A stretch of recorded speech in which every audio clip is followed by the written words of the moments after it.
Assalamualaikum warahmatullahi wabarakatuh. Perkenalkan, nama saya Indah Ayu Enanur, NPM 104220005 dari kelas A22 Akuntansi. Di sini saya akan menjelaskan tentang materi pertemuan 13, yaitu Enterprise Resource Planning atau ERP. Pengantar ERP. ERP adalah merupakan sistem informasi untuk mengidentifikasi dan merencanakan sisi sumber daya yang dibutuhkan perusahaan untuk digunakan, dibuat, dikirim, dan dihitung secara efisien dan dapat merespon kebutuhan pelanggan dengan lebih baik. Konsep ERP dapat dijalankan dengan baik jika didukung aplikasi dan infrastruktur komputer baik HW atau SW sehingga pengolahan dapat dilakukan dengan mudah. Sistem ERP adalah sekumpulan paket sistem informasi yang dibangun dan diimplementasikan sebagai fasilitator terwujudnya konsep ERP di suatu organisasi. Sistem ERP mengintegrasikan semua sistem yang ada di suatu organisasi, baik sistem informasi finansial maupun non-finansial.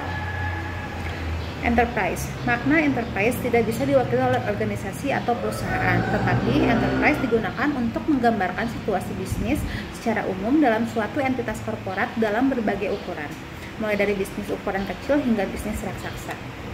Dalam sudut pandang enterprise, keseluruhan organisasi dianggap sebagai sebuah sistem dan departemen adalah subsistem, di mana informasi mengenai semua aspek organisasi disimpan dan dikelola secara terpusat dan adanya transparansi informasi. Resource secara singkat dapat direkat menjadi sumber daya. Dalam kaitannya dengan enterprise, resource dapat berupa aset perusahaan yang meliputi aset keuangan, SDM, konsumen, supplier, order, teknologi, dan juga strategi. Sumber daya dalam organisasi akan menjadi tanggung jawab dan tantangan manajemen untuk dikelola agar dapat menghasilkan keuntungan. Tujuan dan peranannya dalam organisasi. Tujuan sistem ERP adalah untuk mengkoordinasikan bisnis organisasi secara keseluruhan. ERP merupakan software yang ada dalam organisasi atau perusahaan untuk, yang pertama itu untuk otomatisasi dan integrasi banyak proses bisnis. Yang kedua, membagi database yang umum dan praktek bisnis melalui enterprise. Yang ketiga, menghasilkan informasi yang real time, dan kemudian ada memungkinkan perpaduan proses transaksi dan kegiatan perencanaan. Tahap evolusi ERP. Tahap pertama itu Material Recruitment Planning atau MRP. MRP merupakan cikal bakal dari ERP dengan konsep perencanaan kebutuhan material. Tahap kedua itu ada Closed Loop MRP, merupakan sederetan fungsi yang tidak hanya terbatas pada MRP, terdiri atas alat bantu penyelesaian masalah prioritas dan adanya rencana yang dapat diubah atau diganti jika diperlukan.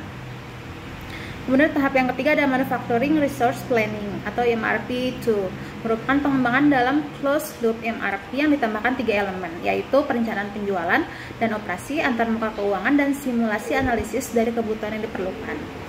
Kemudian yang keempat ada Enterprise Resource Planning, merupakan perluasan dari MRP2, yaitu perluasan pada beberapa proses bisnis diantaranya integrasi keuangan, rantai pasok, dan meliputi lintas batas fungsi organisasi dan juga perusahaan dengan dilakukan secara mudah.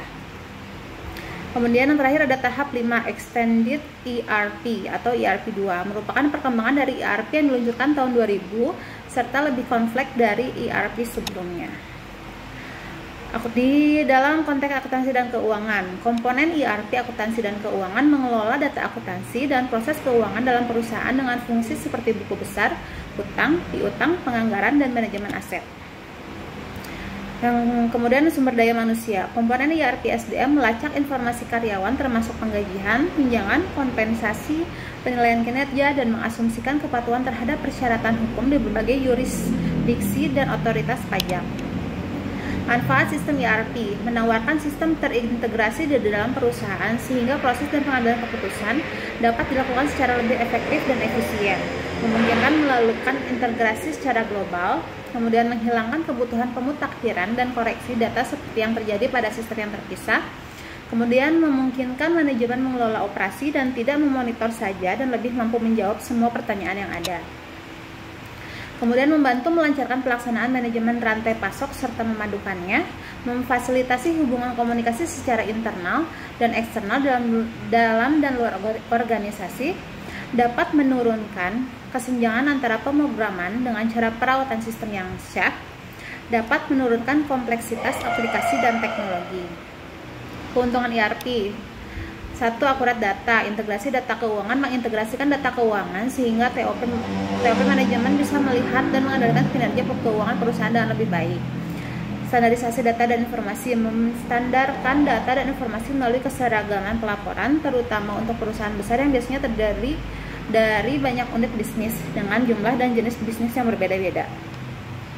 Kemudian yang kedua ada faster decision making. ERP sistem mendorong ke arah kemampuan decision making yang lebih baik dengan parameter yang terukur secara kuantitatif, seperti misalnya penurunan inventory level, pengurangan personil, percepatan pengolahan laporan keuangan, dan lain-lain. Kemudian ada lower operation cost, kemudian ada gear compliance, kemudian ada seamless business operation. Ada kelemahan ERP juga, itu terbatasnya kustomisasi dari software ERP. Sistem ERP sangat mahal, sulit beradaptasi dengan alur kerja dan proses bisnis tertentu dalam beberapa organisasi. Sistem dapat terlalu kompleks jika dibandingkan dengan kebutuhan pelanggan. Data dalam sistem ERP berada dalam satu tempat, sehingga meningkatkan resiko kehilangan informasi sensitif jika terjadi pembobolan sistem keamanan. Terima kasih. Sekian pembahasan dari saya. Terima kasih. Assalamualaikum warahmatullahi wabarakatuh.